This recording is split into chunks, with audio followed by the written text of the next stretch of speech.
Stanley is a single bar owner who has given up on relationships and finding someone who genuinely loves and cherishes him. In all his past relationships, he was always fully committed and loved with all his heart, but they all ended with him being cheated on.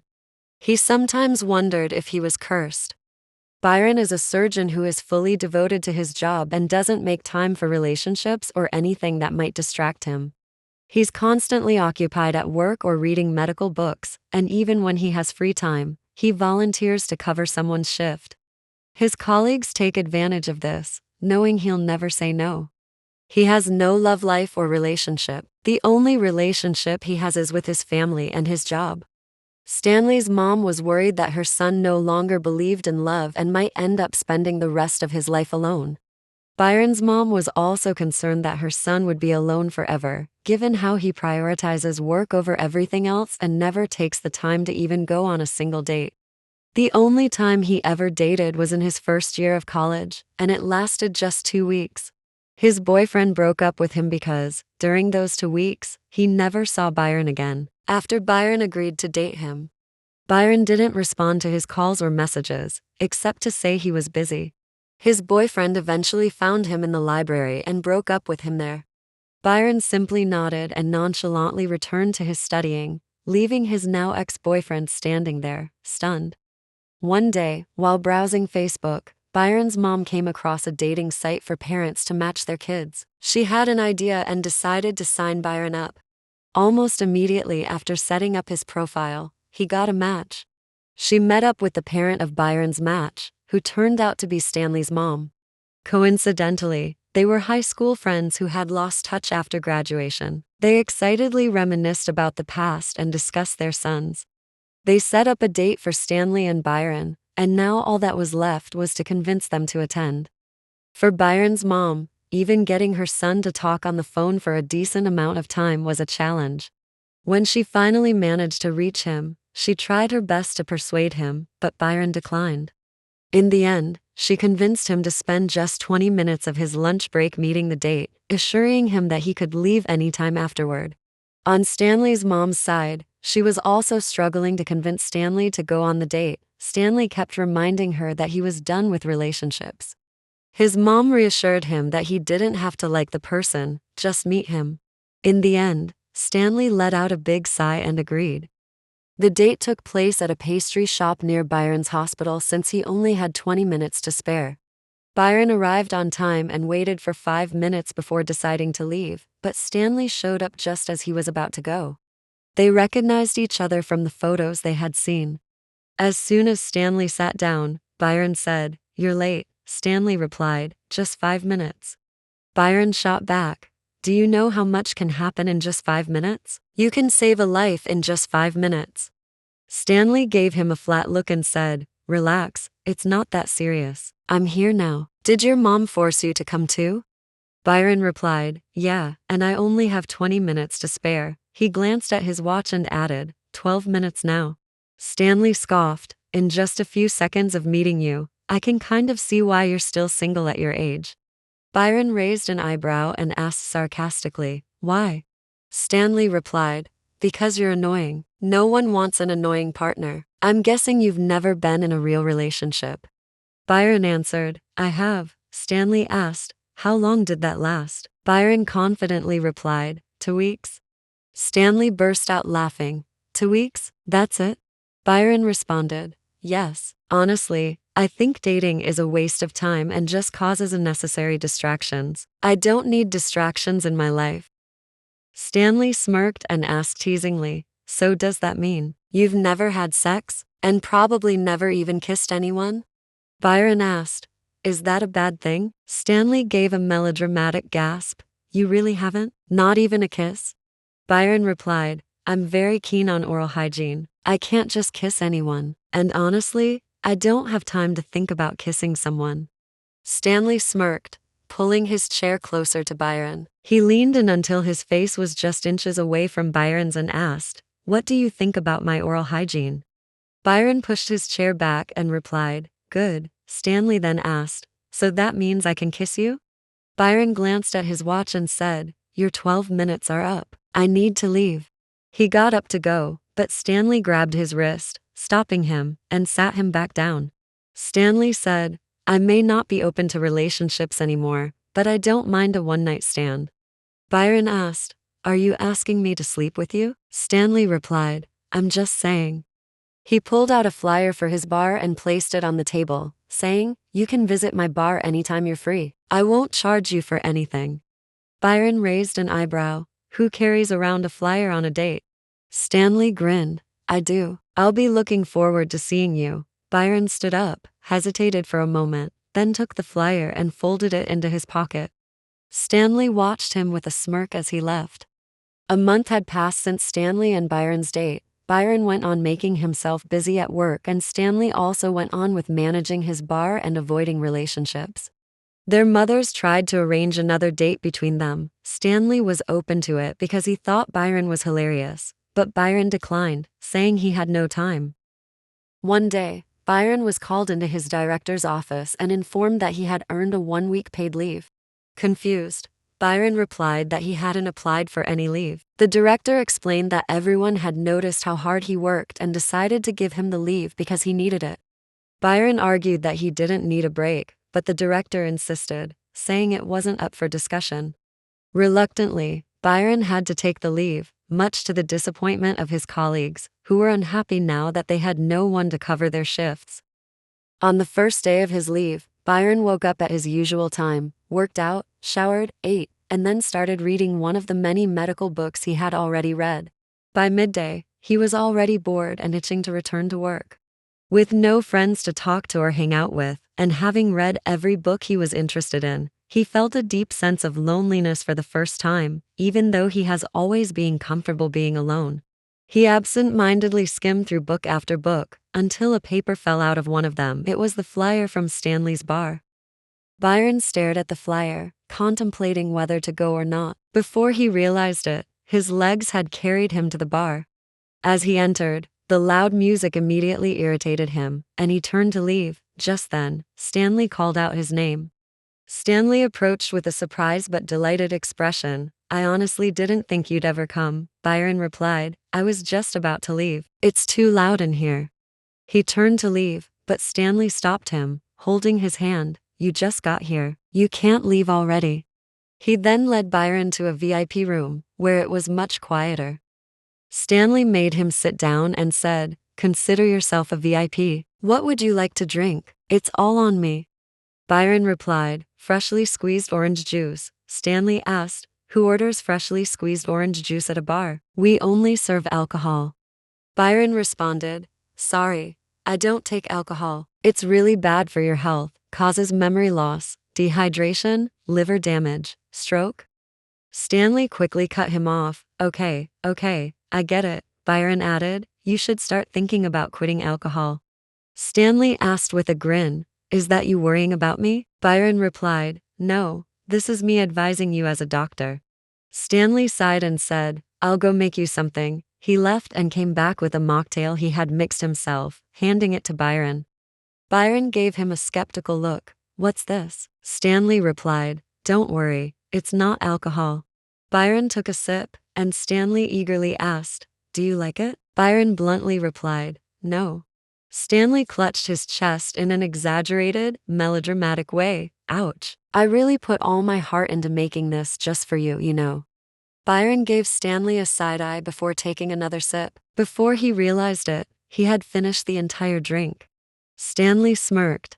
I thought you didn't like it? Byron replied, I didn't want to waste your efforts. Byron glanced at his watch and said, I have to go. It's almost past my bedtime. Stanley teased, What would you do without your watch? And aren't you too old for a bedtime? It's only p.m.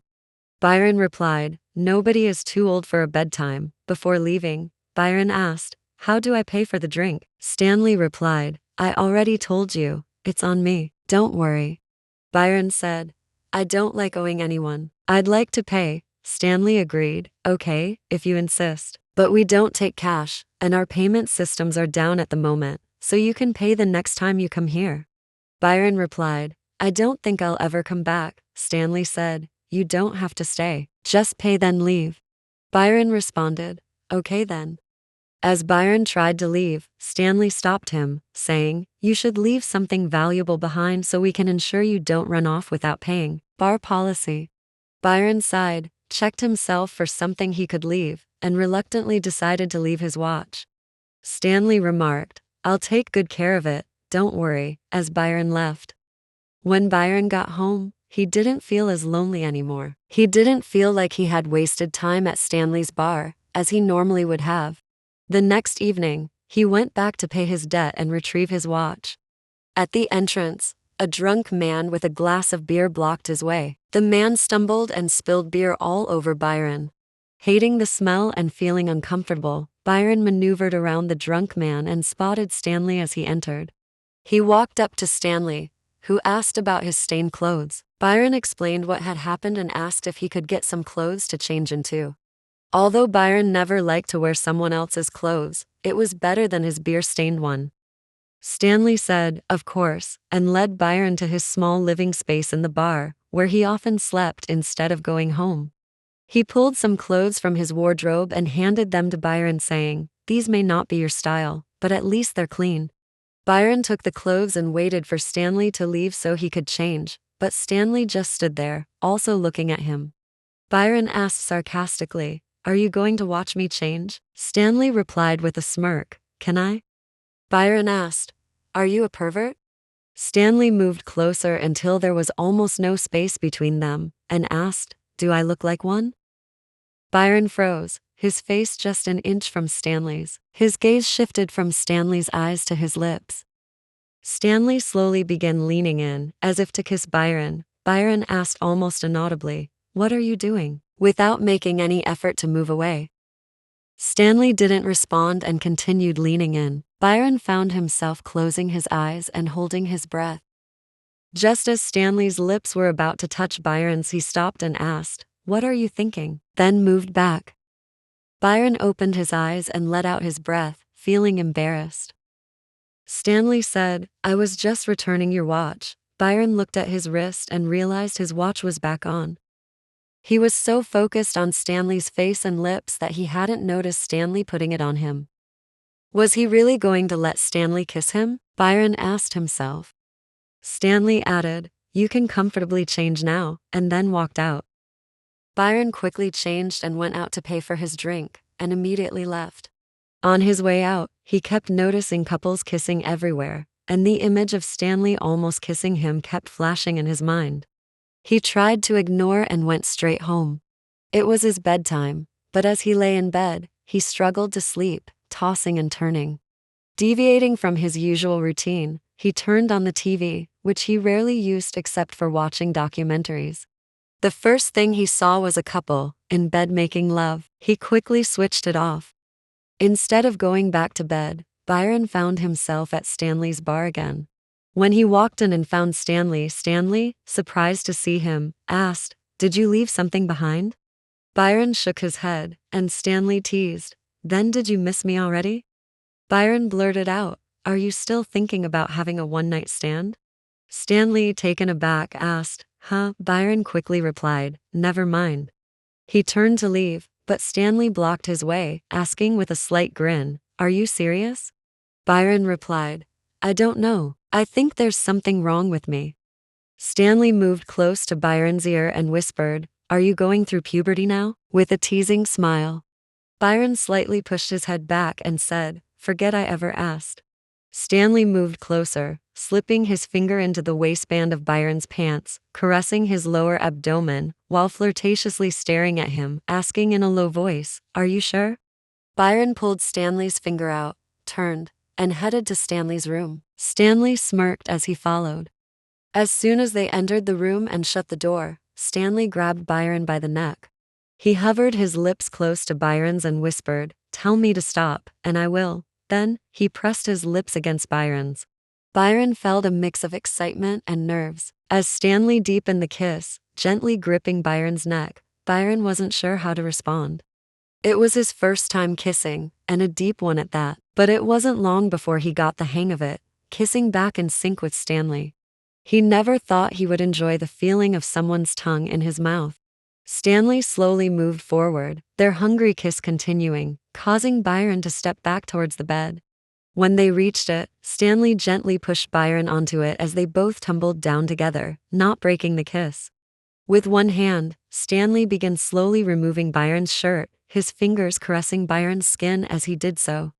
They parted lips briefly to fully take off Byron's shirt, and Stanley quickly shed his own, their lips now plump and red. As Stanley leaned in to continue the kiss, his hands started unzipping Byron's pants, but Byron stopped him, and with an embarrassed look, asked, "Who is doing what?" Stanley paused. "Do you like to top, bottom, or both?" Byron, confused, replied, "Huh?" Stanley sat up, looking surprised. "Wait, have you really never had sex? Is this your first time?"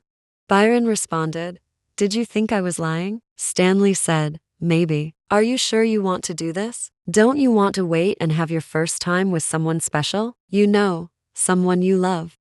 Byron answered, "I don't think that'll ever happen." Stanley replied, "You never know. You might find someone who's a workaholic and as annoying as you." Byron rolled his eyes and started putting his shirt back on. Stanley asked, "So, you changed your mind? Do you want to stay the night?" Byron said, "I can't sleep in someone else's bed." Stanley replied, "It's really dangerous outside at this hour. You know, with all the drunk, violent people around. Unless you can defend yourself, you might want to stay. And are you really going out with that?" He pointed at Byron's obvious bulge.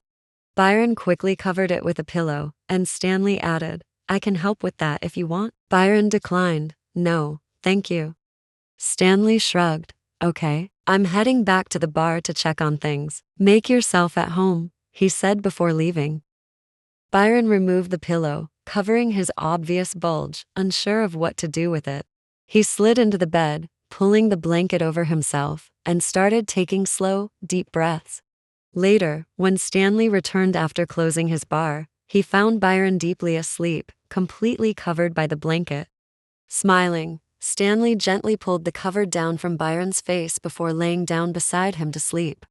The next morning, almost afternoon, Byron opened his eyes to find Stanley close to his face, staring at him.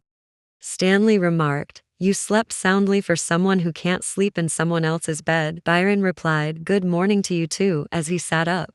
Stanley asked, "It's almost noon. Don't you have work to get to?" Byron explained that he was on involuntary leave, to which Stanley responded, "Oh, that explains why you have so much time on your hands and keep coming back here." Byron retorted, "I don't keep coming back here." Stanley grinned, "Where are you now?" Byron said, "I'm leaving." As he got up from the bed, Stanley followed and asked him to help clean the bar before opening. Byron replied, "Do I look like one of your employees?" Stanley simply tossed a rag at him, saying, "Follow me." Byron rolled his eyes but followed. As they cleaned, Byron asked, "Why aren't you open to relationships?" Stanley casually replied, "I'm too good for anyone. No one deserves me." Byron responded, "You really think so?" Stanley responded, "Yeah, now clean like you've got some bones in your arms." Byron threw the rag at Stanley, but Stanley caught it and threw it right back. After they finished cleaning, Stanley teased, "I'm going to shower. Would you like to join me?" Byron shot back, "No, I don't want to see anything on your body." Stanley smirked, "You wanted to last night." Byron glared, "Shut up." Stanley moved closer, "Make me." Byron pushed Stanley back on the forehead with his finger and quickly ran to the bathroom to take over it first, locking the door behind him.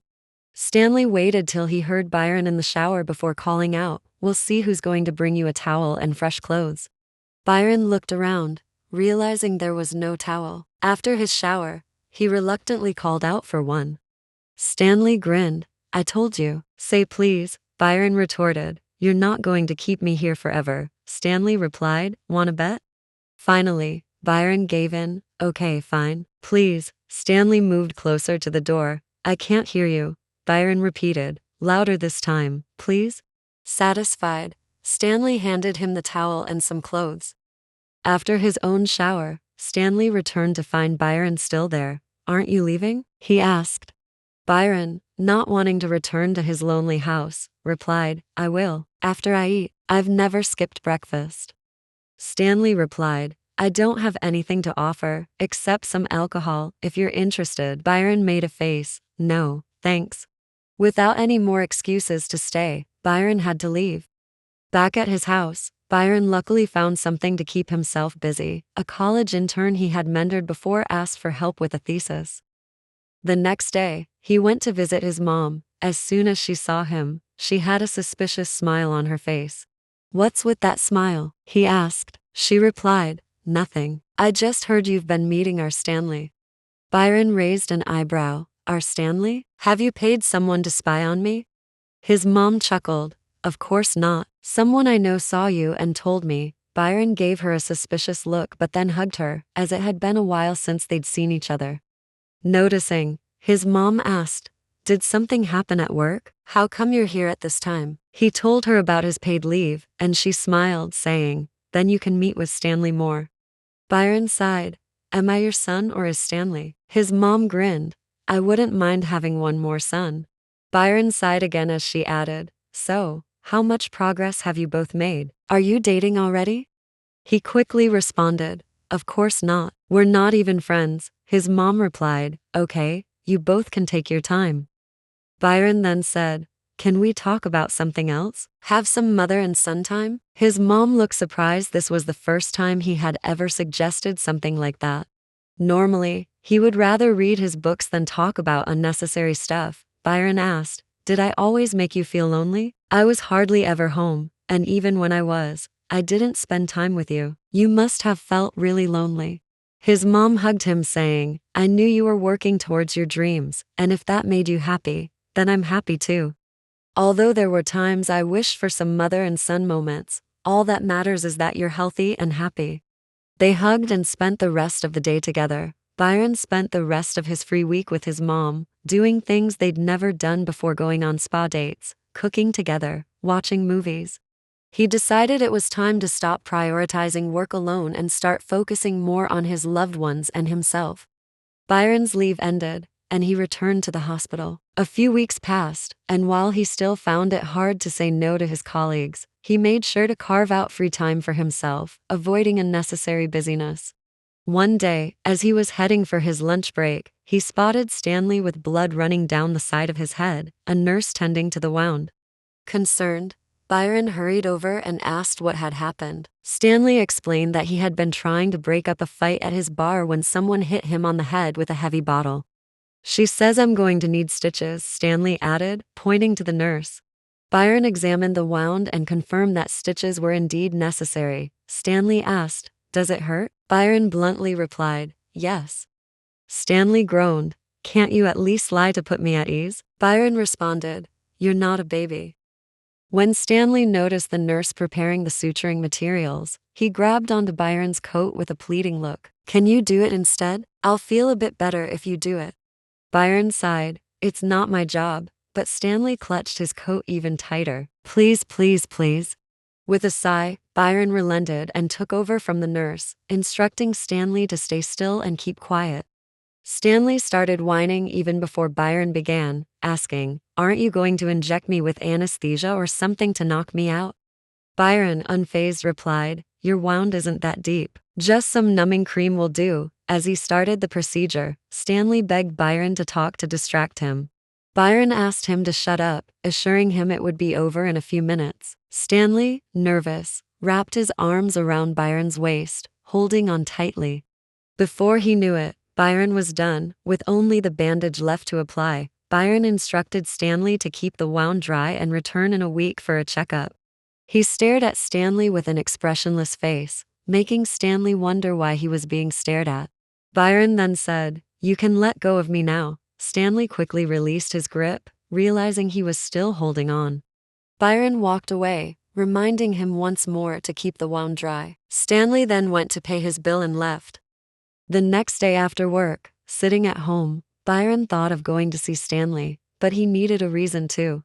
He then remembered he hadn't returned the clothes he had borrowed. Folding the clothes into a bag, he headed out. When he arrived at the bar, he looked around, but didn't see Stanley. Just then, he felt a tap on his shoulder.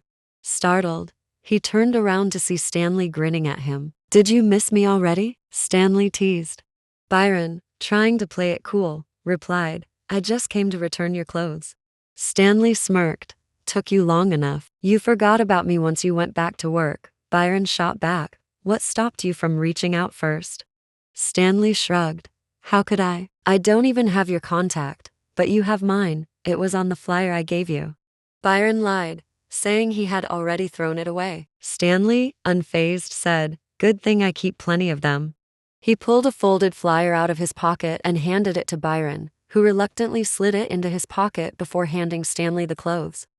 Stanley asked, Are you leaving now that you've returned the clothes? Byron replied, I also came to check on your wound. I wanted to make sure it's well kept and hasn't had any contact with water. I don't want you coming back with an infection. With a sly grin, Stanley asked, Are you also going to help me shower every day? To make sure I keep it dry? Byron shot him a stern look. I'm not playing along with you. Goodbye. As Byron turned to leave, Stanley called after him, See you in a few days. I still want you to be the one to take the stitches out. Byron, exasperated, replied, We're not taking any stitches out. You're just coming for a wound inspection. Stanley, now confused, asked why they wouldn't be removing the stitches. Byron explained that they were dissolvable and didn't need to be taken out.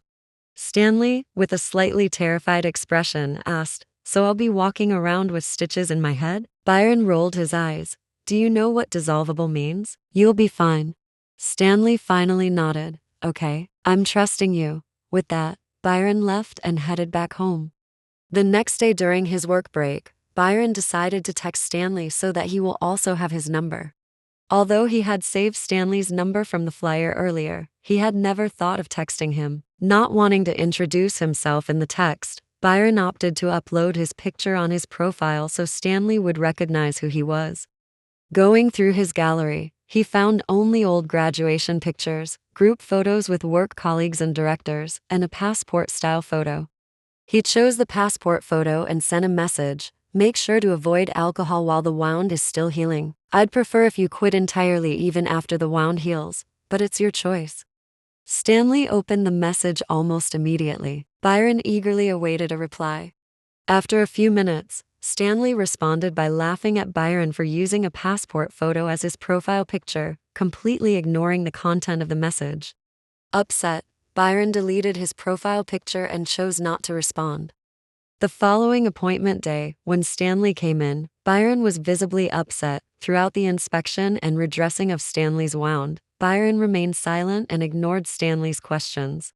After the procedure, Stanley asked, Are you mad at me? Is it because I laughed at your profile picture?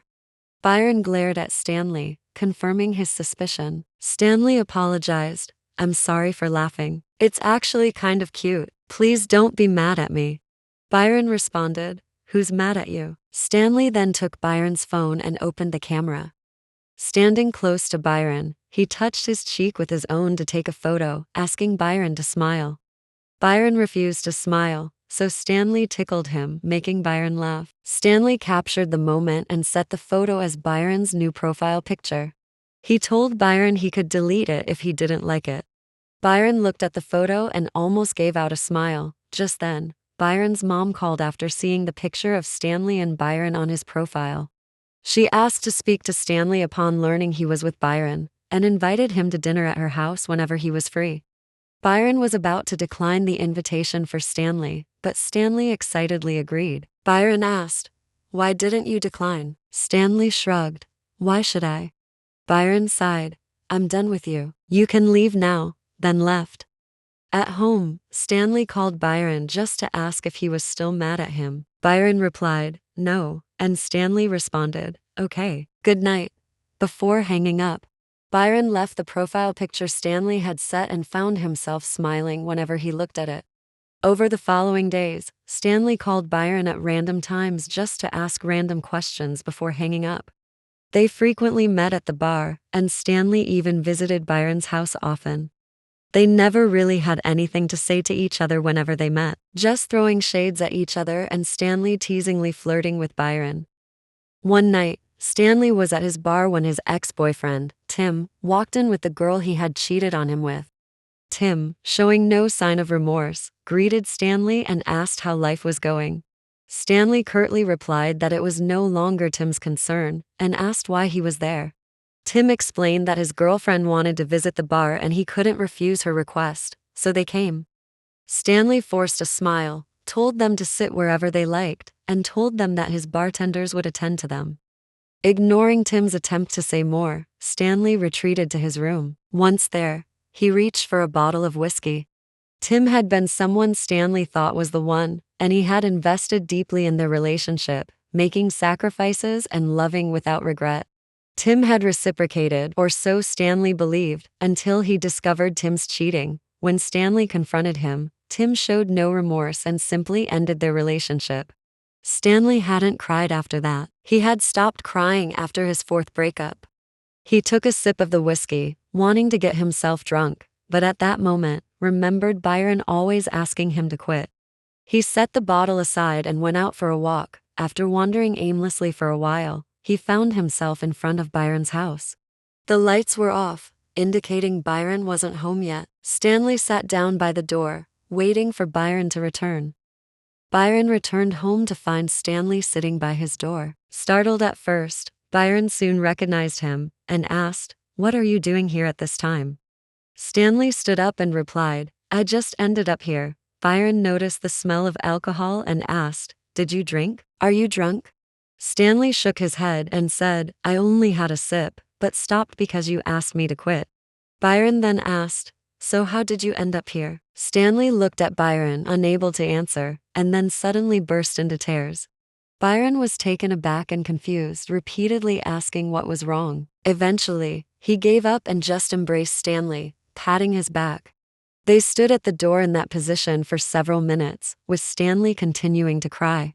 When Stanley realized how long he had been crying, he pulled away from the hug, wiped his tears, and forced a laugh, saying, "This is embarrassing." Byron opened the door and let Stanley inside, handing him a bottle of water. Concerned, Byron asked, "Will you tell me what happened?" Stanley hesitated, saying, "You'll think I'm silly for crying if I tell you." Byron assured him, "I promise I won't." Stanley then shared everything with Byron, from his past relationships and how every partner had cheated on him, to his current aversion to dating, and the encounter with his ex that night. Byron placed a hand on Stanley's arm and said, "You're not silly for crying. I understand how you feel. You can cry as much as you need. I'm right here." Stanley looked at Byron and gave a weak laugh. "Sorry, I'm not used to you being nice without being snarky." Byron sighed and stared at Stanley in disbelief. Byron asked, "Do you still love him, your ex?" Stanley replied, "No, not even a single feeling left." That was all Byron needed to hear. Stanley then asked to stay the night, and Byron agreed. He was relieved that Stanley could show his vulnerable side and that he no longer had feelings for his ex. As they lay in bed, Stanley began hovering his fingers around Byron's face. Byron asked, "What are you doing?" Stanley replied, "Erasing your memory of me crying." Byron responded, "It's locked in a secret part of my brain. You'll never find it." Stanley said, "Keep it locked," and snuggled closer to Byron. Byron remarked, "Is the bed too small for you?" Stanley replied, "Yes." Byron asked, "How big are you?" "This is a king-size bed."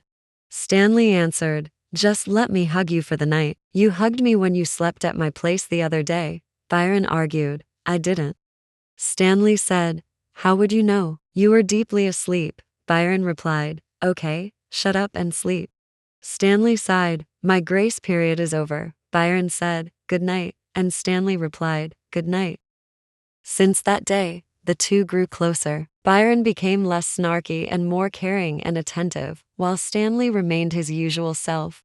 One day, Byron was returning home to see his mom, and she asked him to come along with Stanley. Byron asked Stanley, who agreed right away. When they arrived, Byron's mom was thrilled to see Stanley, as if she had found a long-lost son. She had asked Stanley's mom about his likes and made all his favorite dishes, continually filling his plate and paying little attention to Byron. Stanley charmed her with his words, and Byron remarked, "Why do I feel like an outsider here?" After dinner, the two new mother and son talked for a long time, and Byron found himself lost in their conversation. Byron's mom invited Stanley to stay the night since it was very late, and Stanley accepted, which Byron didn't mind.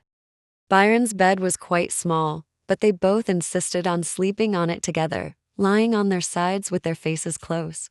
They could feel each other's breath on their faces. Stanley jokingly asked, "Do you want to kiss?" Byron responded, "Should we?" He was surprised by the response, but still leaned to kiss. Their lips met softly at first, then the kiss grew more intense.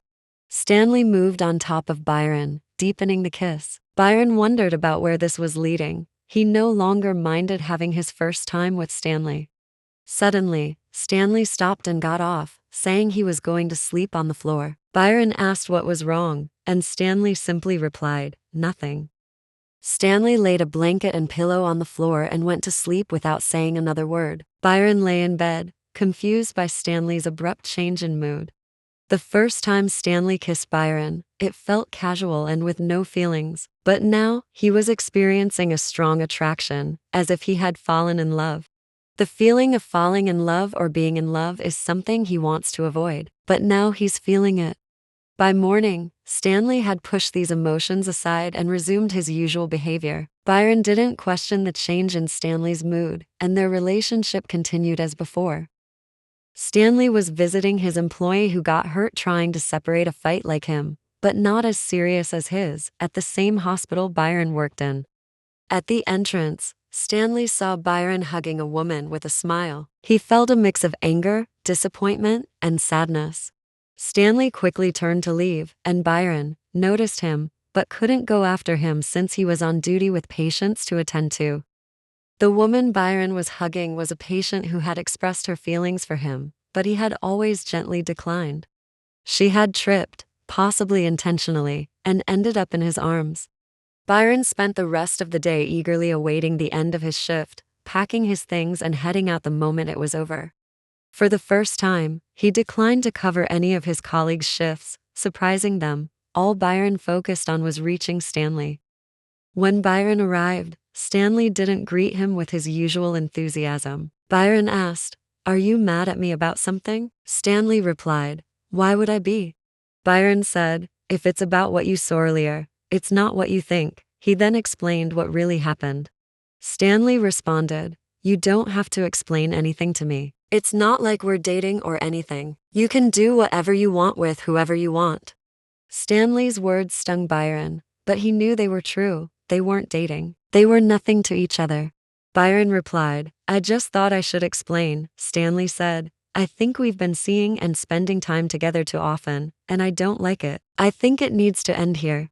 Byron's heart sank as he asked, "What did I do wrong?" Stanley answered, "Nothing. I just don't feel comfortable around you anymore." Byron said, "You don't have to do this." Stanley firmly replied, "I do, and I hope you respect my wish." Byron believed Stanley just needed some space, so he reluctantly agreed and left, thinking Stanley might reach out once he'd calmed down. For days, Byron waited, wondering how much time Stanley needed and if he had already cooled off. He understood why Stanley was acting this way. Seeing him with the patient must have triggered Stanley's fear of being cheated on. Byron also thought that if Stanley was reacting so strongly, it might mean he was already falling for him, but was resisting due to his no dating, no falling in love policy he had set for himself. Byron couldn't think of anything to do but wait, hoping Stanley would eventually open up his heart to him. Stanley thought that keeping Byron away would make these growing feelings disappear, but it only left a hole in his life. He resisted the strong urge to see Byron or call him, but the feelings grew beyond his control. Meanwhile, Byron decided he couldn't just sit and wait any longer. Seeing Stanley was all he needed. Every night after work, he would visit Stanley's bar and sit where Stanley could see him. Stanley ignored him the entire time, not even glancing his way. Byron would stay until closing time. When an employee would ask him to leave, Stanley would already be gone by then. Even on nights when he worked through the night, Byron would skip rest in the morning and head to the bar, knowing Stanley would be there cleaning. Despite being alone together, Stanley continued to ignore him as if he were invisible. One morning, Stanley finally grew tired and said, "You don't have to do this." Byron asked, "Do what?" Stanley sighed, "Just go home. You look tired." Byron asked, "Are you worried about me? I'll keep coming until you talk to me." Stanley replied, "I'm talking to you now, so you can leave, Byron responded, not like this. Stanley sighed and turned to leave, but Byron got up and hugged him from behind, saying, I love you. Stanley removed Byron's arms and said, don't. Byron then said, if I leave now, I won't come back anymore. With his back turned, Stanley replied, good, and walked away. When he returned later, Byron was gone. The following days, Byron really didn't show up anymore. Stanley found himself constantly looking around, his heart skipping a beat whenever someone walked into the bar, thinking it was Byron. He no longer had a reason to smile and always seemed gloomy. One night, as Stanley was closing the bar, Byron appeared. Stanley felt a surge of joy, but didn't show it. He said, I thought you weren't coming back anymore. Byron replied, I thought so too.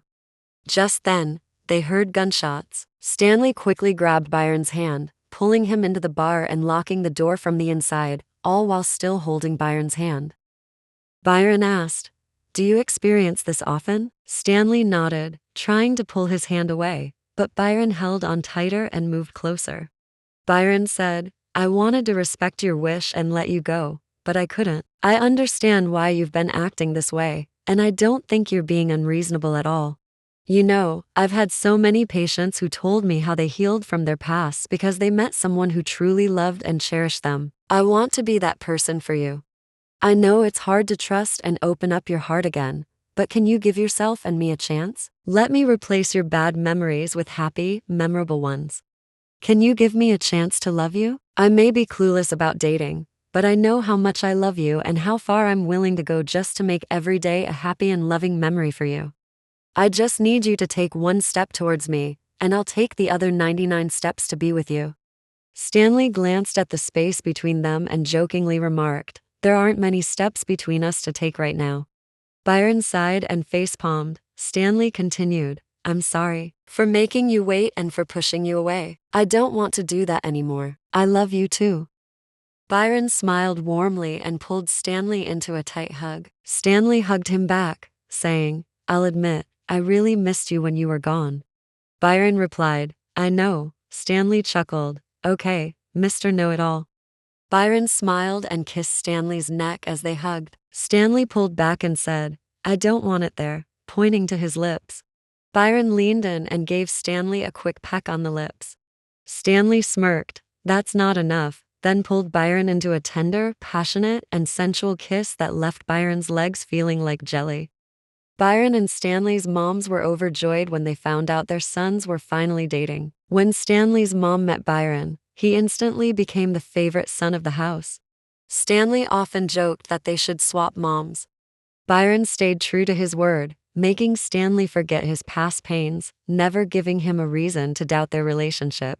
Stanley even joked that his past relationships didn't work out because the universe wanted him to meet his soulmate Byron. Stanley had finally found the one to spend the rest of his life with.